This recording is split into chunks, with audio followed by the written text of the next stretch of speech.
Hey guys, it's Minnow back again, and I'm here back with War number 5 of Season 61, AOH versus PBT. Again, we're going down for I think the third war in a row, Path 5, Section 1, Ebb and Flow Knockdown, Obstinate Charge. And I am just gonna Black Cat Sassy because she fails all of his abilities, all of his regens, all that stuff. And her bleeds do a lot of damage, and she kind of also bypasses just basically everything about Sassy. So as long as I get the knockdowns, I'm just gonna kind of nuke this, getting my combo up. As you can see, I'm already at 107 combo because of her increased combo rate. And I'm gonna throw a massive SP2 with Sabotage. Big yellow numbers, crit on every hit, huge critical bleed. And this fight is just completely in the bin. Couldn't even get to a second SP2. So coming up next on the next fight, we have the second Ebb and Flow Knockdown heavy hitter, and this is going to be Nick Fury. You guys just saw this last war. Same exact strategy. I do think I get a little hit here, a little touched. But yeah, basically I can parry in the first life, and that's how I get my knockdowns. And I'm just going to try to build to my SP2, try to get my Sabotage up, and ability fail his tactical charges. And that's kind of the fight until that life 2. Life 2 is I need to keep my endurance up to bypass the heavy hitter on the heavy attack, so I basically ignore the unstoppable.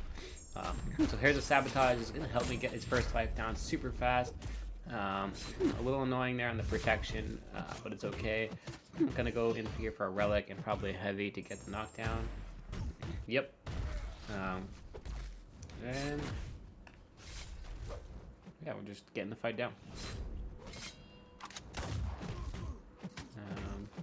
Do I drop? Yeah, I dropped the SP2 because this is gonna get into his second life.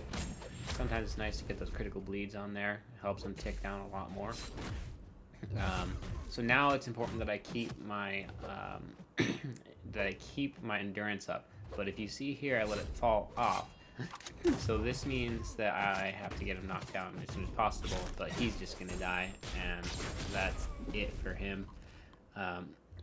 So moving on to Section 2, we're gonna go on to Path 1, Node 19. And this is high energy diet, reinvigorate, unblockable. So basically I'm going to go with Prowler, and we have Shocker here. And what Prowler is going to do is not throw any heavies at 0 power because that's energy damage. I don't want to get the Incinerate off. I am basically just going to play this with my SP2s. Everything's passive. I'm not going to trigger the unblock the node, so he's not going to go unblockable except for in his dashes. And I'm just going to play this super safe kind of hard block situation. Here he dashes in, but he has the falter, which is good. And I'm just building back to another special 1 bait, and then he should be dead on the next SP2. If I get hit here, though, this is a death. Like, while it's super safe and a good matchup, it is a great matchup. I would send it again. This is, like, if I got hit without unblockable charge and didn't intercept there, like, I'm so cooked. It's just so game over. But yeah, fortunately I bait the heavies out, get another. Oh, I should have just gone for a combo falter into SP2. I'm not sure why. Oh, I know why. You need to have 30 charges here to be unblockable, or else he will auto block your special turn. So yeah. So next up is Node 28, and second section, Path 1's Fight 2. This is Buffet Over Time, Arc Overload, and so this is a good placement for Anti-Venom, and I think you'd want to really bring someone like Warlock here, ideally, but I have Black Cat on my team, and Black Cat fails everything, and his specials are easy to evade. What I do need to be careful about is his increased power gain with all the debuffs on me, or combat power, so when I throw specials, I need to be mindful of that he doesn't just go right to SP3. Because that almost happened last time I was on this node. I do also have to keep my endurance up for the tactic because he is a tactic defender. But if you see there, look how much power he gains. That was so close to an SP3 again. So I got to be definitely more careful with that. Now I'm just failing everything. The fight's going to go down, no problem at all. Super easy. Up next, we have I'm taking a node 43 Sentinel with Prowler. So I am just immune to the Incinerate. And so this is, for those wondering, it is Incinerate Shock, and I can't use a PS1 here, not that I would want to with Prowler, but it's empathetic block, so you are Fate Sealed in the beginning. But just spamming my attacks during the Incinerate phase, waiting out the Shock phase. I can hit into his block to gain spacing, which I think I tried to do here a couple times. But he's not playing ball. Here, I'm going to just parry. I'm going to go try to build him to 1.9 bars of power, but honestly, the Sentinel was being very frivolous with his SP1s, so he just throws it basically while I'm blocking.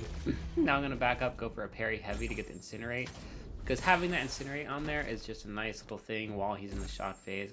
I know it's doing hardly any damage, but at least it's something, and he's not just standing there, so now I'm hitting the block for gaining spacing. It's an important thing to do in Hazard Shift. And now I have 29 charges, Incinerate, and Falter. I'm going to go for a massive SB2 here, and I'm going to push him to almost 1.9 bars of power so I can get that 30 charges back again. And now I just need to go for another parry heavy. But he goes into shock, so I'm not going to do that. I'm going to play it safe. I'm going to be careful. It's the best thing to do. And yeah. So now he's about to come out of shock. There's Incinerate. I'm going to parry heavy as no power. Get the Incinerate back up. Now I'm just going to go as ham as possible, try to rush my SP2 and drop that. He does end up throwing this, so I'm going to have to wait out another shock phase, unfortunately. But on the next one, he should be killed with the SP2 and maybe a combo or just an SP2. So yeah, just a long wait out, but the Incinerate will be longer than the Hazard Shift shock. So now I just need to rush to my SP2. I do that, throw a nice unblockable 30 Fury SP2, and that should be toast. I mean, that's just... Prowler's so good. He's so good for this node. He's good for Solvark here. He's good for a lot of defenders here. Bastion's also really good for that node, but I had to use Prowler for another fight. Next up is the same fight you saw me take last war, which is 49 Nico. And my fight plan goes to shit in this fight. It starts out okay, but then I get hit here. If I didn't get hit here, this would have been a solo. Like, guaranteed this would have been a solo. But me getting hit there and losing my Indestructible, I can now not push her to SP3. So now I'm having to block her. And also, correction, this is not 49. This is 47 Nico. So this is Falter and Unstoppable, which technically should be even easier because I can use Flame on. But I am just an absolute idiot. Throwing that special into block so bad. Like, now I'm pushing her past SP2 and I don't have my Indestructible, so this is like, what am I even doing? And now she's going to throw a massive special with my block. I'm going to evade it, but it's going to use so much poison, and then that right there kills me. I should have evaded it. So tragic, dude. I was so... Oh man, I can't believe I died here, bro, with that amount of health left. 160k, and then so yeah, this brings me to my third death of the season, and I'm on war 5, so it's looking really bad for me. 3 deaths, 5 wars, trying to keep it clean. Just man, Nico is my kryptonite, man. Like, it's gonna be this, like, this is gonna be one. I think 2 of my deaths are to Nico, so this is a nothing placement for her, man, especially when Torch is open. Like, it just feels so bad. Now I keep it clean. Everything goes my way this time. I get the Unstoppable. Like, it's fine. Of course it goes my way. But yeah, I'm going to get this fight down. It's sad. I'll see you guys in the next one, and I'm going to be killing it from here on out. So yeah, catch you guys on War 6. Thank you so much for watching. Peace.